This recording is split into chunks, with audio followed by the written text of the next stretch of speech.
ക്യാൻസൻ്റെ 300 GSM-ൻ്റെ വളരെ പഴയ ഒരു പേപ്പറിൽ പരീക്ഷണാർത്ഥം നമ്മളൊരു വർക്ക് ചെയ്തു നോക്കുകയാണ്. പേപ്പർ പഴകിക്കഴിഞ്ഞാൽ വാട്ടർ കളർ ചെയ്യുമ്പോൾ ഉണ്ടാകുന്ന വ്യത്യാസം നമുക്ക് പെട്ടെന്ന് ഇതിന്ന് തിരിച്ചറിയാൻ സാധിക്കും.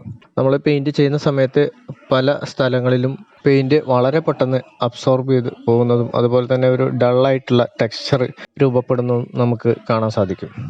അപ്പോൾ വാട്ടർ കളറിന് നമ്മൾ പേപ്പറുകൾ വാങ്ങിക്കുന്ന സമയത്ത് ഒരുപാട് സ്റ്റോക്ക് നമ്മൾ കരുതിയിട്ട് കാര്യമില്ല.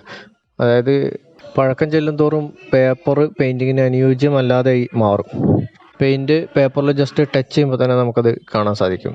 ഒരു പപ്പായ മരത്തിൻ്റെ ചിത്രമാണ് നമ്മളിപ്പോൾ ചെയ്യുന്നത്. ഇതിൻ്റെ ഒരു പെർസ്പെക്റ്റീവ് എന്ന് പറയുന്നത് താഴെ ഭാഗത്തു നിന്നും നോക്കുന്നത് പോലെയാണ്. താഴെ ഭാഗത്തായിട്ട് പഴുത്ത പഴങ്ങളും മുകളിൽ ചെറിയ കായുമായി ഇലകളും ഒക്കെ ആയിട്ട് നിൽക്കുന്ന ഒരു പപ്പായ മരം.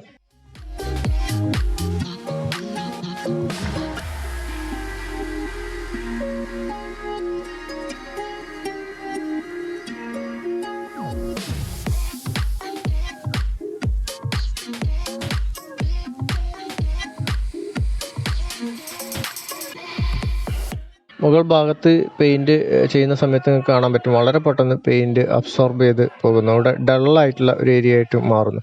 പേപ്പർ വളരെ പഴകിയത് കൊണ്ട് സംഭവിക്കുന്നതാണ്. ഇതിപ്പോൾ ബ്രാൻഡഡ് പേപ്പറായിട്ട് പോലും നമ്മൾ സാധാരണ ഹാൻഡ് മെയ്ഡ് പേപ്പറിൻ്റെ ഒരു പകുതി ഇഫക്റ്റ് പോലും നമുക്ക് കിട്ടുന്നില്ല.